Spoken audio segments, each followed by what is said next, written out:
Formal nang inanunsyo ang pinakabagong proyekto ni Janine Gutierrez at Jericho Rosales sa isang espesyal na event, kung saan sila mismo ang humarap sa publiko upang ibahagi ang exciting na balita. Ang kanilang bagong collaboration ay ipapalabas sa Prime Video.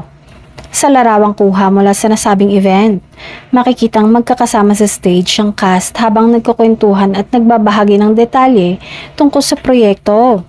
Ibinahagi ni Janine kung gaano sila ka-excited, habang si Jericho naman ay nakangiting nakikinig. Kapansin-pansin din ang masayang atmosphere sa stage kung saan hindi napigilan ng tawanan at kulitan ng cast. Ipinapakita nito na bukod sa pagiging professional, may magandang samahan din ng grupo na siguradong makakadagdag sa kalidad ng kanilang proyekto. Ang nasabing proyekto, na may pamagat na The Loyalty Game na inanunsyo bilang isang Prime Video original, ay inaasahang magdadala ng panibagong kwento na aabangan ng fans. Lalo na't ito ang isa sa mga pinaka-aabangang tambalan ni Janine at Jericho.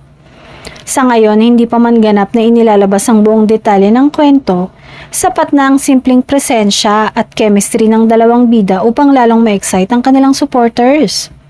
Isang bagay ang sigurado, sa pagpasok ng proyektong ito sa Prime Video, mas lalo pang mapapalawak ang reach ni Janine at Jericho, hindi lang sa Pilipinas kundi pati na rin sa international audience.